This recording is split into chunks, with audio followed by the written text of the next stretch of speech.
Welcome to Leading Beyond Limits, the podcast where we explore the extraordinary journeys and insights of remarkable leaders who have pushed the boundaries of what's possible. Your host, Angel Radcliffe, who is a digital transformation leader, author, speaker, and financial educator, will lead each episode and dive deep into the stories, strategies, and philosophies that have empowered these exceptional individuals to lead, inspire, and achieve beyond the ordinary. We're about to embark on a journey of discovery and inspiration, and together, we'll learn what it takes to lead beyond limits. So grab your cape, or at least your favorite coffee mug, because we're about to unravel the extraordinary tales of trailblazers who've turned impossible into I'm possible. Let's get started. Hello, everyone. It is so good to be back in the studio, digging into these stacks of research, finding those little threads, and just seeing where the conversation takes us.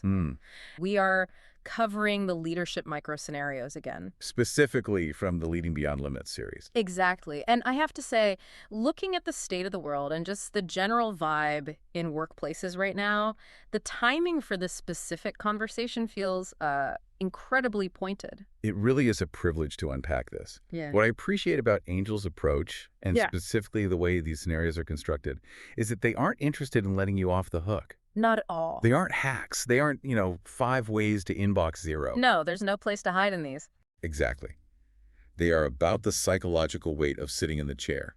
They address the burden of the role, not just the tasks of the role. Right. And speaking of weight, we are diving straight into the deep end today. We're looking at a specific scenario from the 52 weeks of high-stakes decisions. The hook for this one is just text. It's an image with, 10 words on it? Yeah, but I'll be honest, when I first read it, it stopped me cold. It's a heavy one. The text reads, "You see the problem. Why haven't you solved it?"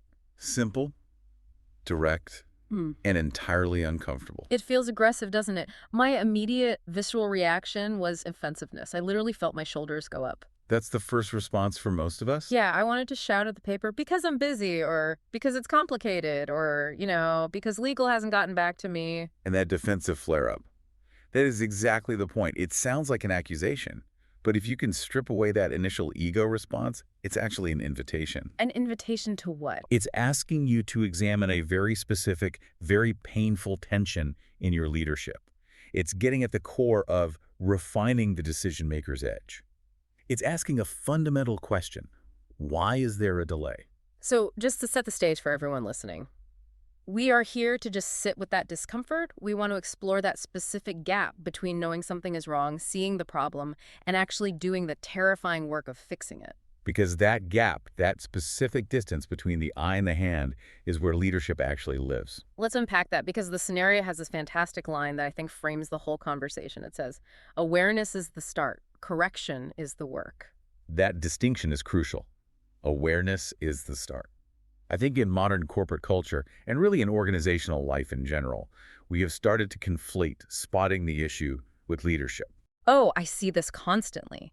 It feels good to spot a problem. It makes you feel smart. Right. You walk into a meeting, you look at a process, and you say, hey, this workflow is inefficient, or the culture in this team is slipping, or that marketing copy is weak, and you get a little dopamine hit because you noticed it. Exactly. You feel like you've contributed value. You've identified the cracks, to use the metaphor from this scenario. Right. You think, I'm perceptive, I'm adding value, but the scenario is challenging that sense of accomplishment. It's saying, okay, you see the crack, great, you're at the starting line. But we often treat the starting line like it's the finish line. We do. We post the observation in the Slack channel and wait for applause. Precisely.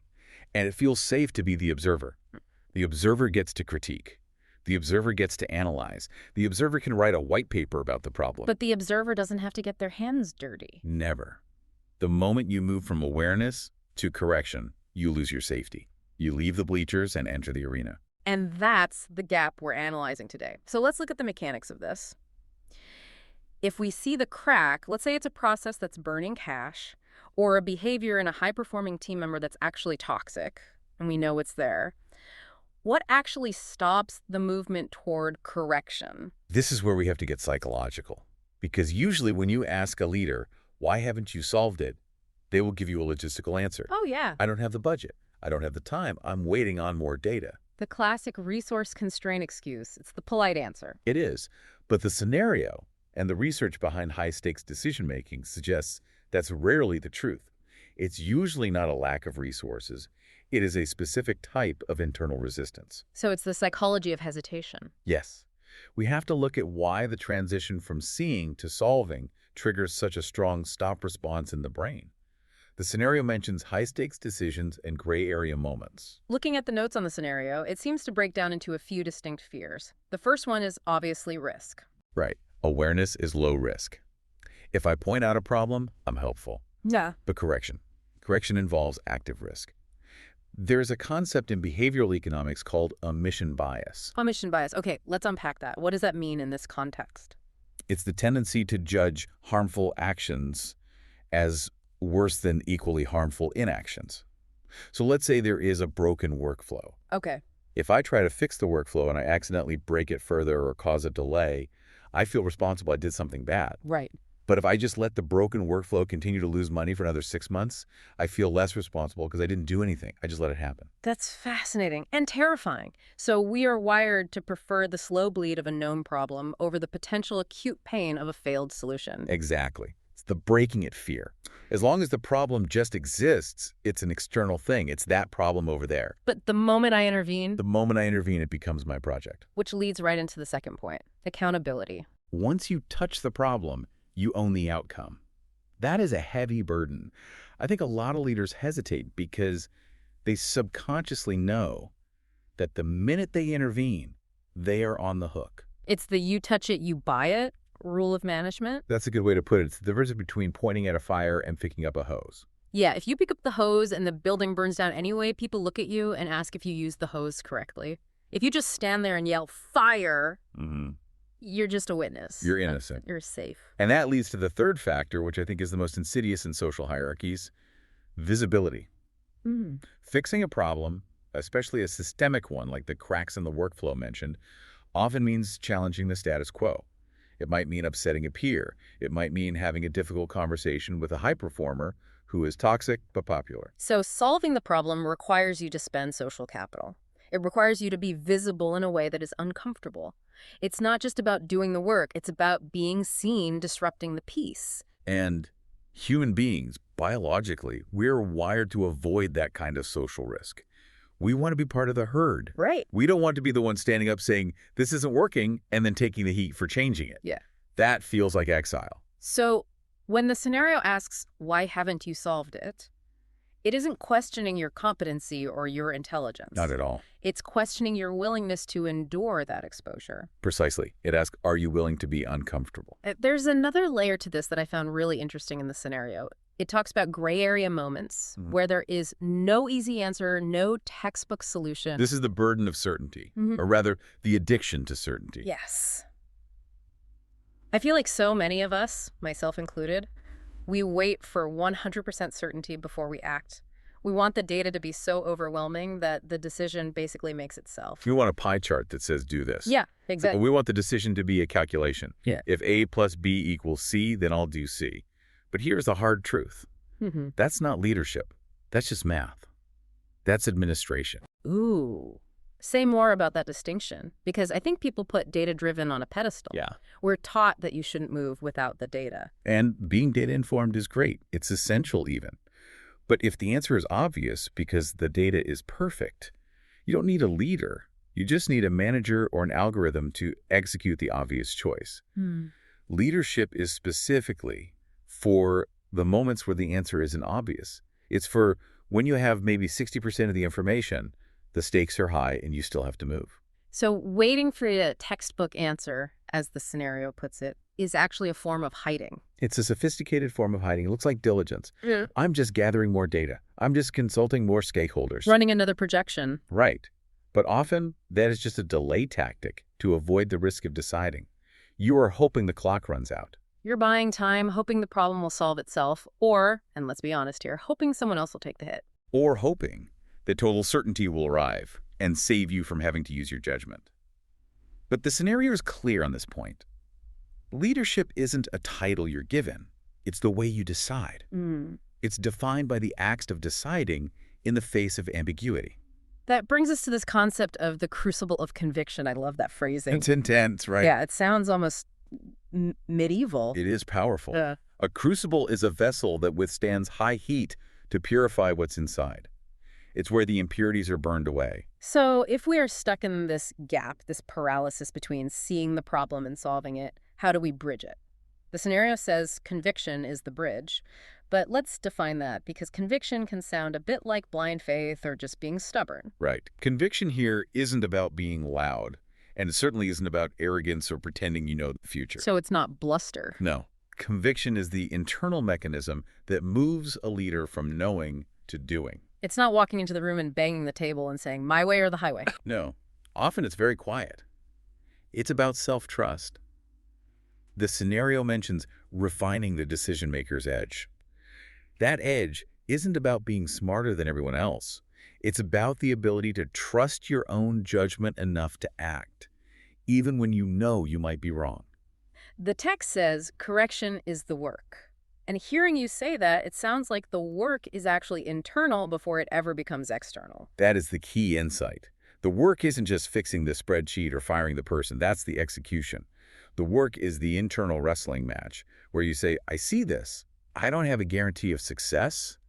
It's going to be messy, but I am willing to be the one who addresses it. It's presence of mind. It's showing up. It is presence. It's saying, I am here and I will not look away. You know, we talked about the cracks. Most organizations are full of people stepping over the cracks. Just walking right over them. Not my department. That was broken when I got here. That's above my pay grade. Yeah. Or I'll fix it next quarter when things slow down. Spoiler alert, things never slow down. Conviction is the quiet voice that says, no, not next quarter, now. And that is a muscle. You don't just wake up one day with that ability. You have to practice it. Which is why I love that this is framed as 52 weeks of high-stakes decisions. This isn't a one-off thing. You don't just solve one problem and then you're a leader forever. It's a practice. It's like going to the gym. Yeah. It's a discipline. And honestly, it's exhausting. It has to be. That's why we started by saying this isn't about productivity hacks. This is about emotional labor. It takes a toll to constantly overcome that omission bias we talked about. Yeah. It uses up your glucose. The scenario asks a specific challenge question that I think is really helpful for anyone feeling overwhelmed by this. Because if you look at all the cracks, you might just want to quit. But it asks, what is one small gap you've been ignoring that you could close today? Notice the word small. Yeah, why start small? If we're talking about high-stakes leadership, shouldn't we go for the biggest fire? Shouldn't we tackle the biggest strategic failure? Not if your decision muscle has atrophied. If you've been hesitating on everything, don't try to restructure the whole company tomorrow. You'll freeze. Right. You need to prove to your own brain that you can survive the risk of acting. So find one crack, one conversation you've been avoiding, one process that is clearly broken but everyone ignores. And close that gap. Do it today. It's about breaking the paralysis. Every time you bridge the gap between seeing and solving, you refine that decision-maker's edge. You prove to yourself you can handle the accountability. You retrain your nervous system that acting is safe. It reminds me of like exposure therapy. You expose yourself to the fear of being wrong or the fear of conflict in small doses until it doesn't paralyze you anymore. Exactly. You build a tolerance for the heat of the crucible. And eventually you stop looking for the textbook answer and you start trusting your own navigation. So for the listener right now, we warned you, there were no tactics today. There is no framework. If you're looking for a flowchart or an acronym to memorize, you're in the wrong deep dive. This isn't that kind of episode. But there is a so what here. And I think the so what is an invitation to pause and audit your own hesitation. Yes. Don't rush to the next podcast. Don't rush to your next meeting. The application here is awareness of your own hesitation. It's about noticing that somatic marker, that feeling in your stomach when you look at a certain project or a certain person on your team, that tightening feeling. That desire to look at your phone instead of the problem. Yeah. That's the gap. That feeling is the gap. And instead of pushing it down or distracting yourself with busy work, the invitation is to ask, why am I hesitating? Right. Is it truly a lack of information? Or is it a lack of courage? Awareness is only the starting line. That line is going to stick with me. I think I've been patting myself on the back for awareness for way too long. We all have. I've been proud of being the guy who sees everything. We all do. It's human nature. It feeds the ego. Yeah. But leadership is about transcending that nature. It's about the willingness to step into the mess and own the result. Usually we try to wrap things up with a nice summary or a key takeaway, a nice little bow on top. But today, frankly, that feels wrong. It would be a disservice to the scenario. If we gave you a neat conclusion, we'd be solving the problem for you. We'd be letting you off the hook. And we definitely don't want to do that. So instead of a conclusion, we are just going to leave you with the question. We want you to really think about that one crack in your workflow or your life that you identified while we were talking. You know the one. You absolutely know the one. The one you just thought of and then immediately tried to push away. That's the one. Just sit with the question from the scenario. You see the problem. Why haven't you solved it? And don't answer it immediately with an excuse. Just let it sit. Let it be uncomfortable. And hey, this is heavy stuff, and it's better discussed in community. So I want to explicitly invite you to go to Angel's LinkedIn page. Join the conversation there about the scenario. And don't just post solutions. I'd love to see people sharing the experience of the tension itself. What does that hesitation feel like for you? That's where the real learning happens. Exactly. Share the struggle, not just the success. That's where the courage is. Thank you so much for diving deep with us today. Remember, the gap is there, but you don't have to stay on the starting line. Correction is the work. We'll see you next time. Thank you for tuning into another inspiring episode of Leading Beyond Limits. If you enjoyed today's conversation and want to hear more from our incredible guests, don't forget to subscribe, rate, and review us on your favorite podcast platform. Your feedback means the world to us. And if you have a remarkable leader in mind who you'd like to hear on our show or any questions and comments, feel free to reach out to us. You can find our contact information in the show notes. Remember, leadership knows no bounds, and with the right insights and determination, you too can lead beyond limits. Until next time, keep reaching for the stars and leading with purpose.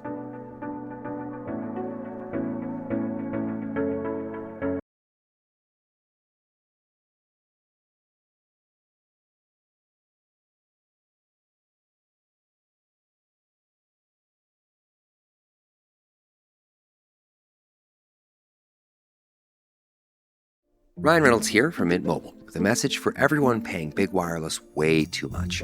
Please, for the love of everything good in this world, stop. With Mint, you can get premium wireless for just $15 a month. Of course, if you enjoy overpaying, no judgments, but that's weird. Okay, one judgment. Anyway, give it a try at mintmobile.com/switch. Upfront payment of $45 for 3-month plan, equivalent to $15 per month required. Intro rate first 3 months only, then full price plan options available. Taxes and fees extra. See full terms at mintmobile.com. Hey y'all, it's Kelly Clarkson with Wayfair, where delivery and setup are as easy as a few taps on your phone. Picture this. You're relaxing in an old hammock, scrolling Wayfair's app when you spot it. A brand new patio set. Next thing you know, Wayfair delivers it right to your patio and sets it up. Oh, you need a new grill too? All right, Wayfair's got you covered. With Wayfair's room of choice delivery and fast expert setup on qualifying orders, life gets a little easier. Visit wayfair.com or the Wayfair app. Wayfair, every style, every home.